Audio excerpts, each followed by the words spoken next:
नमस्कार, आपके साथ मैं हूं विद्यानाथ झा। आप देख रहे हैं लोकतंत्र, और लोकतंत्र में आज हम आपको बताएंगे हार्ट अटैक का कोरोना कनेक्शन क्या है। क्यों लगातार ऐसी खबरें आ रही है कि चलते चलते, दौड़ते दौड़ते, बैठे बैठे, नाचते नाचते लोगों की धड़कनें रुक जा रही हैं। ये खबर आज पूरी डिटेल में आपको बताएंगे, और कहां से एक बार फिर से दिल के रुक जाने की खबर आई है वो भी बताएंगे। इसके अलावा लोकतंत्र में बात करेंगे पुणे स्टेशन के डूब जाने की। किस तरीके से पुणे का स्टेशन डूबा हुआ नजर आ रहा है, और टाइगर से ज्यादा कुत्ते क्यों डरा रहे हैं और कहां डरा रहे हैं, ये आज आपको डिटेल में बताएंगे।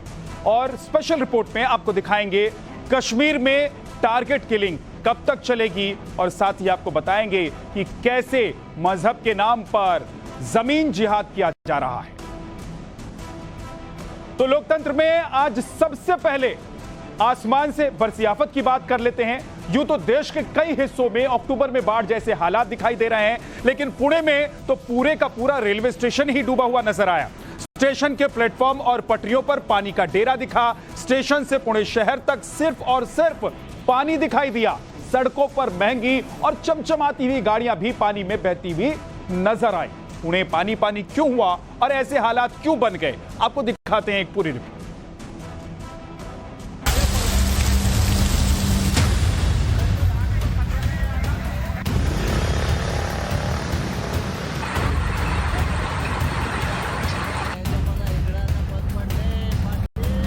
सैलाब में बह गई कार। भारी बारिश से बिगड़े हालात। आसमानी आफत का जबरदस्त कहर। वाटर लॉगिंग से बुरे हालात।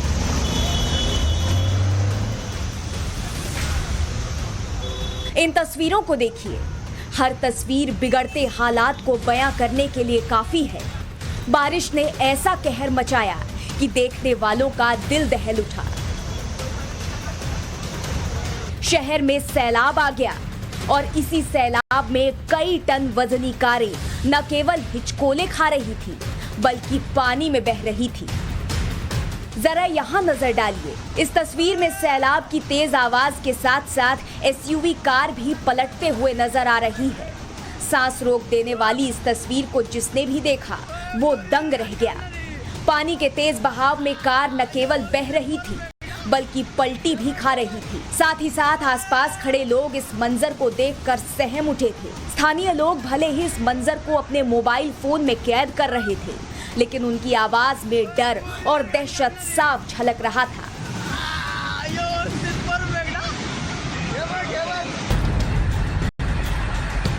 सैलाब की सनसनीखेज तस्वीर महाराष्ट्र के पुणे से सामने आई है। यहाँ हुई जोरदार बारिश ने शहर की पूरी सूरत को बिगाड़ दिया, लिहाजा जो दिखा वो बेहद परेशान करने वाला था। एसयूवी कार की ये तस्वीर तो महज ट्रेलर भर है। बारिश से बिगड़े हालात की पूरी पिक्चर अभी बाकी है। अब जरा इस तस्वीर को देखिए।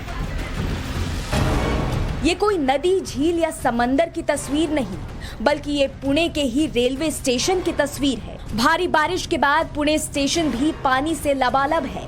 स्टेशन परिसर के साथ साथ बाहर की सड़कों पर भी पानी ने ऐसा डेरा डाला कि लोग इस पानी में तैरने को मजबूर हो गए। हर तरफ पानी का बसेरा है, और इसी बारिश के पानी के बीच लोग किसी तरह से आना जाना कर रहे हैं। लोगों की कमर से भी ज्यादा पानी भरा है।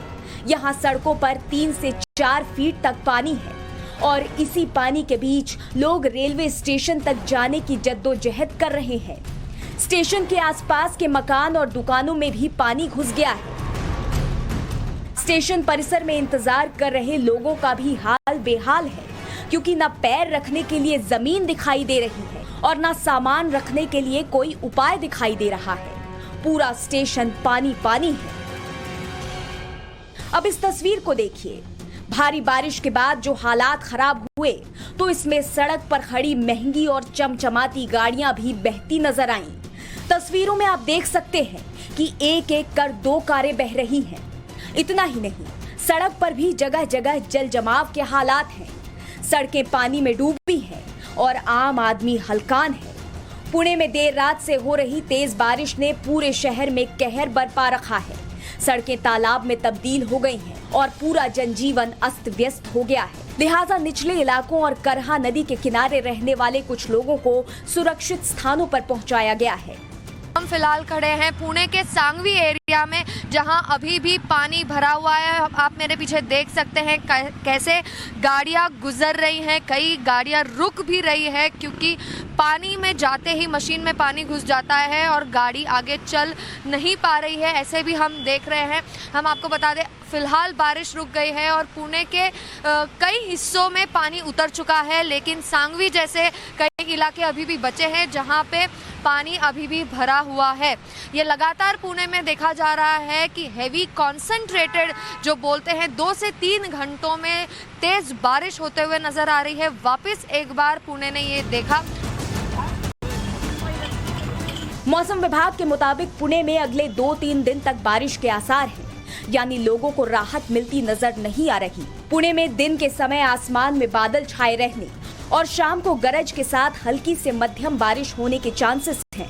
पुणे में अब तक करीब 264 मिलीमीटर बारिश हुई है, जो सामान्य से 4 गुना से भी ज्यादा है। Bureau report, times now Navbharat.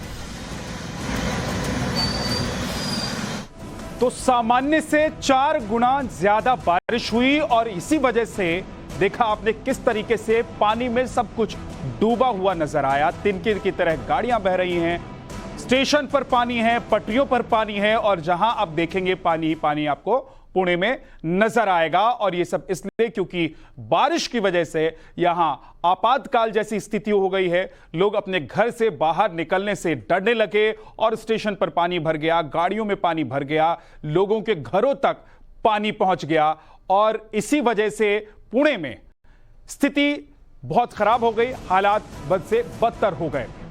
वक्त एक छोटे से ब्रेक का है और ब्रेक से लौटेंगे तो आपको दिखाएंगे कि आपके और हमारे दिल का कनेक्शन कोरोना से कैसे हो गया। लोकतंत्र में अब बात एक ऐसी खबर की जो इन दिनों कुछ ज्यादा ही चिंता का सबब बना हुआ है। गुजरात के दाहोद से एक दिल दहला देने वाली तस्वीर सामने आई।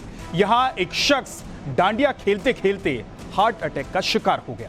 नाचते नाचते ही यह शख्स जमीन पर गिरा और फिर उठ नहीं पाया। क्या इस हार्ट अटैक का कोरोना से कोई कनेक्शन है? क्यों कोरोना के बाद ऐसे मामले बढ़े हैं? और क्या हमारा और आपका दिल कोरोना के बाद से ज्यादा कमजोर हो गया है? इसकी वजह क्या है और कैसे हमें अपने दिल का ख्याल रखने की जरूरत है? आपको एक पूरी रिपोर्ट दिखाते हैं।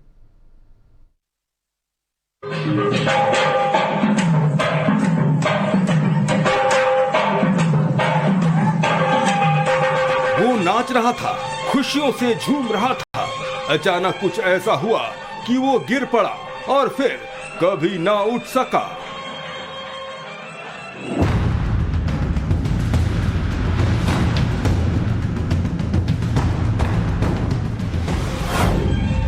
यहाँ म्यूजिक है, मस्ती है, धमाल भी है, लेकिन एकाएक रंग में भंग पड़ गया। शख्स के गिरते ही सब कुछ थम गया।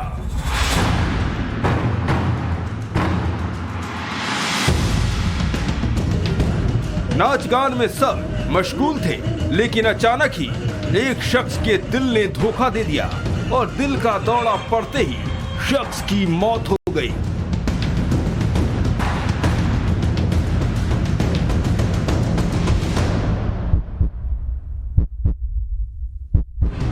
गौर से देख लीजिए इस तस्वीर को। कैमरे पर लाइव मौत की बेहद हैरान कर देने वाली ये तस्वीर है। मौत दबे पांव ऐसे आएगी ये किसी को पता नहीं था, लेकिन जब तक पता चला तब तक बहुत देर हो चुकी थी। चौंका देने वाली ये घटना गुजरात के दाहोद की है। दाहोद में गरबा डांस करते वक्त एक शख्स की अचानक से मौत हो गई। ऐसा इसलिए हुआ क्योंकि डांस करते वक्त अचानक से एक शख्स को हार्ट अटैक आ गया, जिससे इस शख्स की जान चली गई।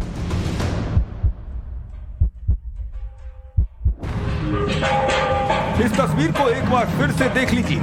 मौत से चंद सेकंड पहले यह शख्स अपने दूसरे साथी के साथ गरबा कर रहा था, डांस की मस्ती में डूबा हुआ था, लेकिन उसे नहीं पता था कि उसका दिल दगा दे जाएगा और अगले चंद सेकंड में ये शख्स अचानक से नीचे गिर जाता है और फिर कभी नहीं उठता। सवाल है कि आखिर ऐसा क्यों हुआ? हार्ट अटैक से 85 to 90% people don't die of heart attack, वो बच जाते हैं जी। लेकिन एक मोडालिटी है जिसका हम लोग नाम ले ही नहीं रहे हैं, जिसको कहते हैं sudden cardiac arrest. The sudden cardiac arrest is the problem which causes, जो कि हार्ट को एकदम स्टैंड स्टिल कर देती है और जानलेवा होती है। 95% से ज्यादा लोग बचते नहीं हैं सडन कार्डियक अरेस्ट से। दरअसल ये साइलेंट किलर कोई और नहीं बल्कि आपका दिल है, जो आपकी डेली रूटीन की वजह से लगातार बीमार हो रहा है और आपको पता तक नहीं चलता। सवाल है कि हार्ट अटैक क्यों आता है? हार्ट अटैक एक ऐसी स्थिति है जिसमें दिल तक खून और ऑक्सीजन नहीं पहुंच पाता। दिल तक खून और ऑक्सीजन पहुंचाने वाली धमनियां ब्लॉक हो जाती हैं। धमनी की ब्लॉकेज से दिल की मांसपेशियों को ऑक्सीजन नहीं मिल पाता। इससे हार्ट पर दबाव पड़ता है और तेजी से खून साफ करने की प्रक्रिया में जुट जाता है। दिल पर दबाव के कारण दौड़ा पड़ने वाले हालात हो जाते हैं। बीते कुछ समय से लगातार इस तरह की घटनाओं में तेजी से बढ़ोतरी देखी गई है। खासतौर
नोएडा के सेक्टर 100 में लोग सड़कों पर उतरे, खूब नारेबाजी की। लोगों में गुस्सा है कुत्तों के आतंक को लेकर, क्योंकि आवारा कुत्तों का आतंक इतना बढ़ चुका है कि उन्होंने महज 1 साल के मासूम बच्चे को मार डाला। और सबसे हैरानी की बात तो यह है कि करोड़ों रुपए के फ्लैट में भी जब लोग सुरक्षित नहीं हैं, उनके बच्चे खतरे में हैं, तो फिर इसके लिए जिम्मेदार कौन?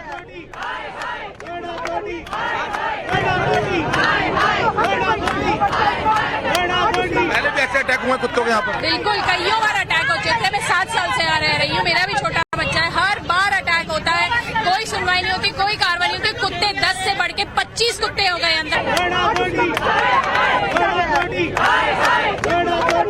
अटैक हुआ था, उसके बाद कंप्लेंट की गई थी। हाँ, उस टाइम भी कंप्लेंट दी गई थी। उस टाइम भी मेनका गांधी वाली धमकी हमको दे दी गई थी कि अगर आप कुत्तों को डिस्प्लेस करेंगे तो हम आपको अंदर करवा देंगे। ये गुस्सा है नोएडा अथॉरिटी के खिलाफ, क्योंकि नोएडा के पॉश इलाके में 3 आवारा कुत्तों ने 1 साल के मासूम अरविंद को मार डाला। नोएडा के सेक्टर 100 की लोटस बुलेवर्ड सोसाइटी में टावर 30 के पास 3 आवारा कुत्तों ने 1 साल के मासूम बच्चे पर अचानक हमला कर दिया।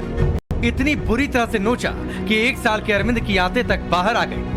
मौके पर खड़े अरविंद के भाई ने शोर मचाकर लोगों को बुलाया, लेकिन तब तक काफी देर हो चुकी थी। अरविंद अब इस दुनिया में नहीं है, लेकिन लोग ये सवाल पूछ रहे हैं, आखिर इस तरह की खौफनाक तस्वीरें कब तक सामने आएंगी? 25 कुत्ते हो गए अंदर। आप सोच सकते हैं 25 सड़क के डरावने कुत्ते पेट्स को पकड़ लेते हैं। बूढ़े योगा कर ले होते हैं, उनको खींच के ले जाते हैं। सोते हुए बच्चों को पकड़ के ले जाते हैं। जान चली गई अब तो बच्चे की। बुलेवर्ड सोसाइटी में रहने वाले लोग नोएडा अथॉरिटी से पूछने के लिए मजबूर हैं कि करोड़ों रुपए का फ्लैट खरीदने के बाद भी जंगल जैसा माहौल क्यों है। हमने एक सोसाइटी बनाई जिसमें हम सेफ रह सके, नहीं तो हम जंगल में रह रहे होते। तो जंगल में और सोसाइटी में अंतर क्या है? जो कानून बने हैं वो फॉलो होने चाहिए, जो कायदे हैं उनको लोग मानने चाहिए। कुत्तों को भी जीने का हक है, इंसान को भी जीने का हक है, हर जानवर को जीने का हक है। सांप निकल रहा है, कुत्ते हो रहे, ये सब क्या है? स्थानीय लोग नोएडा अथॉरिटी से खासे नाराज हैं क्योंकि उनका कहना है कि इस तरह की घटनाएं बार-बार हो रही हैं।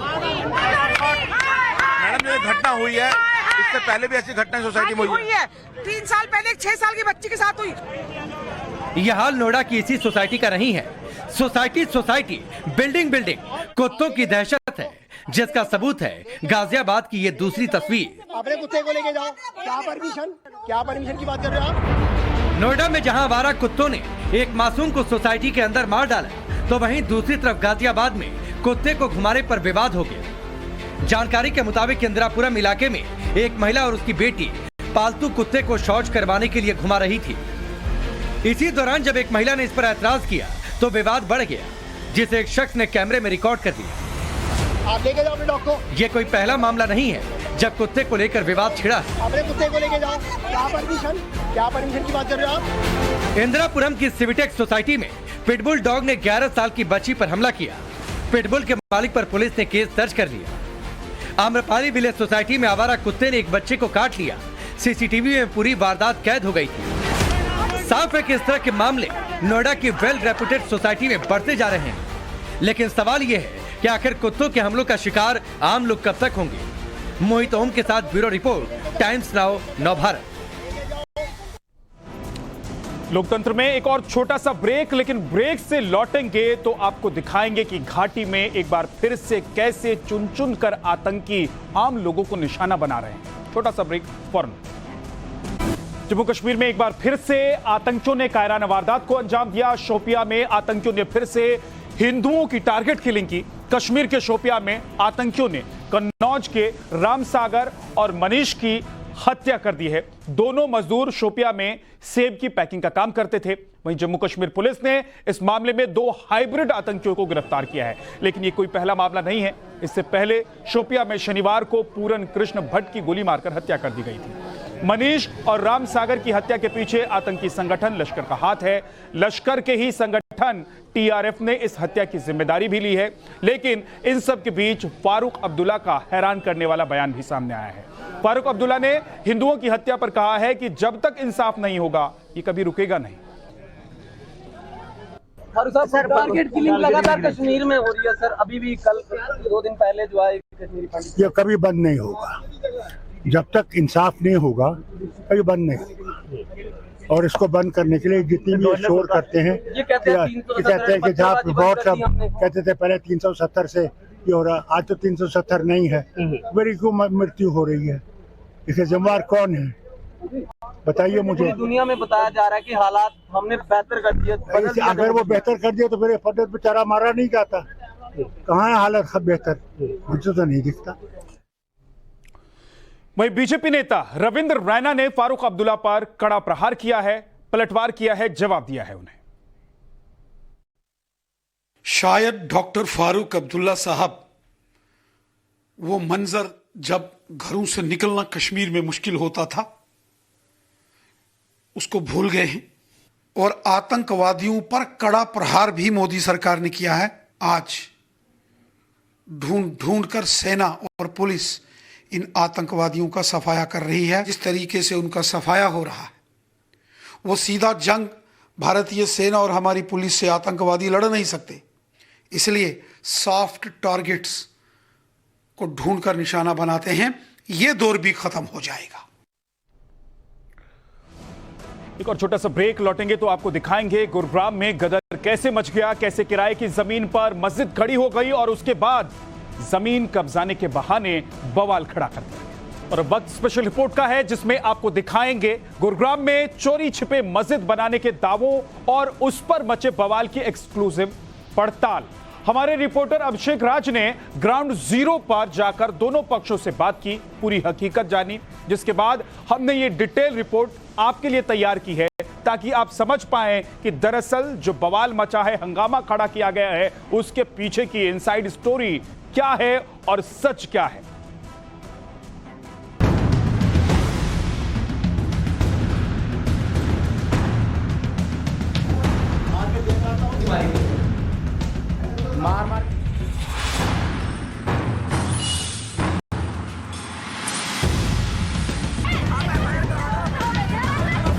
क्या गुरुग्राम में रेंट की जमीन पर चुपके चुपके मस्जिद बनाई गई?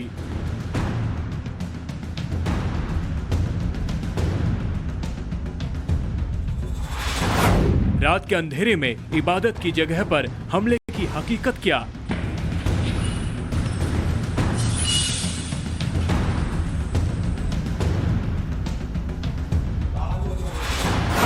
मस्जिद में मारपीट का बहाना, मकसद अवैध कब्जे को छिपाना।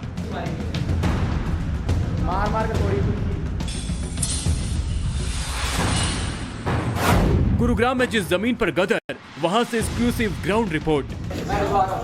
देश की राजधानी दिल्ली से सटे हरियाणा के गुरुग्राम में 12 अक्टूबर की रात ऐसा क्या हुआ जो हंगामा मच गया? क्या वाकई इबादत गाह पर नमाज के वक्त भीड़ ने हमला किया? क्या विवाद की वजह किराए की जमीन को चोरी छिपे मस्जिद की शक्ल देना है? हरियाणा के गुरुग्राम के भोरेकला गांव में अभी हम मौजूद हैं और आज से कुछ दिन पहले इस गांव को में एक विवाद आया। विवाद मस्जिद को लेकर, जहां ये कहा गया कि इस मस्जिद के अंदर कुछ लोग मौजूद थे और आधी रात में कुछ भीड़ आती है और लोगों पे अटैक करती है और उनके साथ बदतमीजी करती है।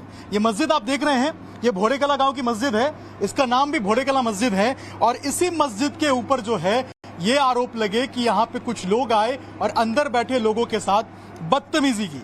इस पूरे मामले के सामने आने के बाद पुलिस एक्शन में आई, कुछ लोगों को बुलाया पूछताछ के लिए और उसके बाद दोनों समुदायों के बीच में एक चर्चा हुई और सुलह की तैयारी हुई। ताजा खबर यह है कि सुलह भी हो चुकी है। जिन लोगों ने पुलिस से नमाज के वक्त अटैक और मारपीट की शिकायत की थी, अब उन्हीं लोगों ने उस शिकायत को वापस ले लिया है। लेकिन नया विवाद ये है कि क्या एक पक्ष जो खुद को इस प्रॉपर्टी का असली मालिक बता रहा है, वो मस्जिद के नाम पर इसे अवैध कब्जे की साजिश बता रहा है, तो दूसरा पक्ष इसे बरसों पुरानी मस्जिद करार दे रहा है। अब जो है कुछ और तथ्य इस मस्जिद को लेकर सामने आ रहे हैं, कुछ और बातें अब धीरे धीरे इस मस्जिद को लेकर खुल रही हैं। बातें ये कि इस मस्जिद जो जिस जमीन पे बनी हुई है, यहाँ कभी मस्जिद बननी ही नहीं थी। कॉन्ट्रैक्ट के हिसाब से यहाँ पे कुछ और था। तो सवाल ये उठता है कि आखिर ये पूरा विवाद गहराया क्यों और आखिर इस मस्जिद की असलियत क्या है, सच क्या है, इसकी पूरी पड़ताल आपको दिखाएंगे। लेकिन फिलहाल आप 12 अक्टूबर की ये तस्वीर देखिए, जब गुरुग्राम के पहुड़ा कला गांव में यहाँ नमाज के वक्त बदसलूकी को लेकर बवाल मच गया। लोगों की आवाज आती है बाहर से कि यहाँ से बाहर निकलो, नमाज हो चुकी है, और ऐसे डंडे मारते हुए गेट को और खिड़कियों को अंदर आए हैं। उसके बाद इन भाई को उन्होंने पकड़ के धक्का मारा है। हमारे जो दो बुजुर्ग थे उनको भी धक्का मारा है। धक्का मारने के बाद उनकी डाडियाँ पकड़ी हैं और उनकी कुर्सी मारी है और मुझे भी बाहर भगा दिया गया है। तो इन लोगों को उन्होंने दबोच लिया। मैं कैसे ही जान बचा के बाहर आया ताकि मैं लोगों को बता सकूं, अपने घर वालों को, कि ऐसे ऐसे दंगा हो चुका है। खुद को चश्मदीद और पीड़ित बताने वाले ने जो आरोप लगाया, उसे अब ईदगाह की देखरेख करने वाले बुजुर्ग उमेद खान ने ही तूल देने से साफ इनकार किया है। चाचा जी, क्या हुआ था उस रात में? भाई हम नमाज पढ़ रहे थे, नमाज पढ़ता के ऊपर 2-4 बालक आया और मैं पकड़ के भगा दिया, कुर्सी तोड़ी 2-3, ये बात हुई है। उसके बाद फिर आपने पुलिस कंप्लेन की? हाँ, कंप्लेंट रही, पुलिस रही, कई दिन लग रहे। फिर आगे क्या हुआ? आगे फिर पंचायत फैसला होगा। पंचायत में सुलह समझौता हो चुका है। ऐसे में अब मामला शांत है, लेकिन पुलिस को क्या शिकायत मिली थी, उसे भी सुन लीजिए। ये इन्वेस्टिगेशन शुरुआती दौर में है और उसमें सारी चीज़ें जब इन आदमियों के बारे में इनसे पूछताछ हो जाएगी, जब भी सारे फैक्ट्स पता चलेंगे कि क्या असल वजह क्या रही है। फिर भी जो भी वजह रही है, किसी भी आदमी को कानून हाथ में लेने की इजाज़त नहीं दी जा सकती और कोई भी अगर कानून को हाथ में लेने की कोशिश करेगा तो उसके खिलाफ कानूनी कार्रवाई जरूर होगी। अब तोड़फोड़ और बवाल का मामला ठंडा पड़ चुका है, लेकिन नया बवाल इस इबादत गाह की मिल्कियत को लेकर है, क्योंकि इस खबर की पड़ताल के बाद हमारी मुलाकात रवि गुप्ता नाम के शख्स से हुई है, जिन्होंने खुद को इस संपत्ति का मालिक बताया। ये मेरे पिताजी द्वारा हमारे नाम की गई ट्रांसफर डीड है। एक मिनट दिखाइए, ये ट्रांसफर डीड की कॉपी है ना? तो ये transfer deed of property in blood relation Mangelal अपने पुत्रांश श्री अशोक कुमार रवि कुमार के नाम कर रहे हैं। ये जमीन वो जमीन है जो मस्जिद है जहाँ पे? हाँ, इसमें कई प्लॉट हैं, लेकिन 139.66 वर्ग गज का प्लॉट यही प्लॉट है। अच्छा, ये जो आप बात कर रहे हैं कि 1 किला मकान जो 2 मंजिला रकबा कुल 139.66 वर्ग गज महदूदा आदि है ना? तो ये आप बात कर रहे हैं कि ये जमीन जो है ये मस्जिद प्लॉट, ये वाला प्लॉट ये वही प्लॉट है, मस्जिद वाली प्लॉट है। हाँ। अच्छा, मस्जिद तो कभी थी नहीं यहाँ हमारे, ना ही हमारे दस्तावेजों में है, ना ही हमारे पूर्वजों ने कभी हमें बताया कि यहाँ कोई मस्जिद है, ना ही किसी गांव में आप जांच कर सकते हो किसी से भी, किसी भी प्रकार की भोड़ा कला में कभी भी मस्जिद नहीं थी। रवि सबूत के तौर पर दस्तावेज भी दिखाते हैं, कथित मस्जिद वाली जमीन को अपनी पुश्तैनी प्रॉपर्टी बताते हैं। लेकिन सवाल ये कि जमीन दूसरे धर्म के पास गई कैसे, तो इसका जवाब क्या है, आप रवि से ही सुनिए। तो बतौर इंसानियत के पहले हमारे पास काफी जमीनें थी, हमारे पूर्वजों के पास, और अनेक मकान थे, क्योंकि हम बनिए जाति से संबंध रखते हैं, साहूकारा था, और इस आधार पर उनके पास वे अल्पसंख्यक श्रेणी के लोग हैं, हमदर्दी बतौर इंसानियत के उनको दे दी गई थी कि भाई आप इसकी देखरेख करते रहो और अपना। इतना ही नहीं, दावा तो ये भी किया जा रहा है कि पहुड़ा कला गांव में इस जगह पर मस्जिद नहीं बनाने की सहमति भी हुई थी। दोनों पक्षों की सहमति के मुताबिक यहाँ सिर्फ परिवार के लोग ही इबादत कर सकते हैं। करार के अनुसार किसी इमाम को रखने की इजाजत नहीं है, साथ ही दूसरी जगह से भीड़ लाकर नमाज की भी मनाही है। लेकिन मस्जिद के केयरटेकर ऐसे किसी कॉन्ट्रैक्ट से इनकार कर रहे हैं। कुछ लोग ये कह रहे हैं कि यहाँ पे तो मस्जिद थी ही नहीं। तो जब पहली नाजी तो थी, ये तो है, कभी पहली नाजी कभी। लेकिन उनका ये कहना है कि कुछ कॉन्ट्रैक्ट हुआ था जिसमें ये था कि यहाँ पे मस्जिद नहीं बनाई जाएगी, लेकिन फिर भी बनाई गई। कौन गए वो? जिन्होंने दुनिया कहते रहे, कुछ ना गई। तो ये कितने साल पुरानी मस्जिद है? ये होगी 30-40 साल। 30-40 साल पुरानी मस्जिद है। अच्छा, तो यहाँ पे आप ही रहते हैं? हाँ, भैया। जबकि यहाँ के स्थानीय बाशिंदे ऐसे दावों को सिरे से खारिज कर रहे हैं। अच्छा, यहाँ कभी मस्जिद थी? नहीं, मस्जिद नहीं थी कभी भी। तो फिर ये क्यों बताया जा रहा है कि यहाँ मस्जिद? यह तेलियों ने बनाई है, यहाँ मुसलमान रहते हैं, उन्हें छुप छुप के बना ली रात को। आप लोग कितने साल से यहाँ पे हैं? मैं सन 77 से हूँ। उसके बाद कभी मस्जिद नहीं थी यहाँ? नहीं, कभी मस्जिद नहीं थी उसके बाद। हाँ, कोई मस्जिद नहीं थी। तो ये पूरा बवाल आखिर क्यों हो रहा है? ये आपस में होगी हिंदू और मुसलमान के हिसाब से, ये अपनी मस्जिद बना दी छुप के, और ये मस्जिद नहीं थी। भोड़ा में कभी मस्जिद थी ना, हमने तो अपनी याद संभाली जब से। आपने कभी नहीं देखा यहाँ मस्जिद? नहीं। तो फिर आखिर ये कैसे बन गया? भाई अब ये तो हम क्या बताओ, किसी ने रात में कर दिया या क्या कर दिया। मकान बना लिया, मकान बना के फिर उसको सहज रूप दे दिया, अंदर ही अंदर दो। बहुड़ा कला गांव की बुजुर्ग महिलाएं भी यहाँ सालों से मस्जिद होने के दावे को झूठा बता रही हैं। कभी नहीं भाई, कभी मस्जिद नहीं थी ना। हम तो जा दिन ते ब्याह आए, हमने ना देखी आज।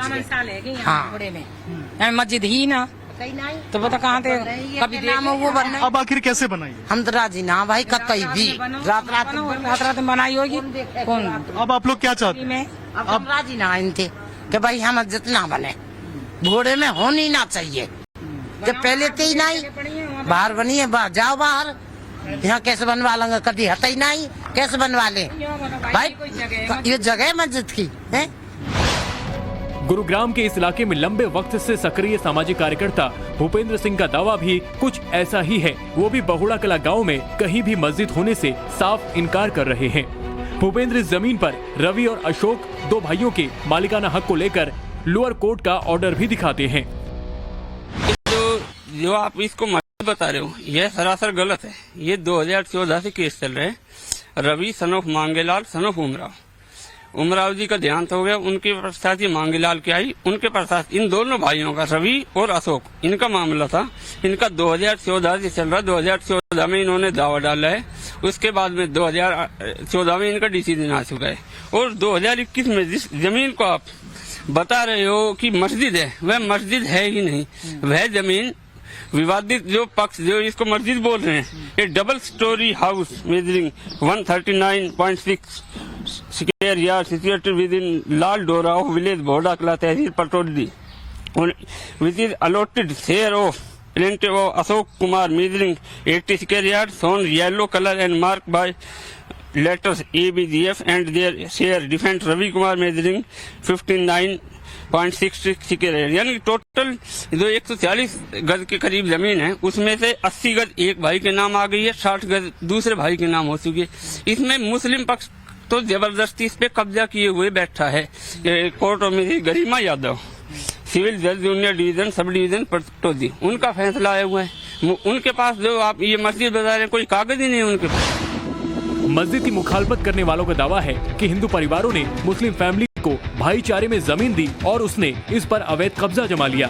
सबूत के तौर पर निचली अदालत का आदेश भी दिखाया जा रहा है। बीजेपी का आरोप तो और भी गंभीर है। हरियाणा में सरकार चलाने वाली पार्टी के स्थानीय नेता इसे लैंड जिहाद और मेवात गैंग की साजिश करार दे रहे हैं। ये दो परिवार के लोग थे, वो वहाँ पर बैठ के अपना इबादत करने लगे, जिसके बाबत रवि अर्निन को कई बार कहा कि भाई आप यहाँ पर ये ना करें।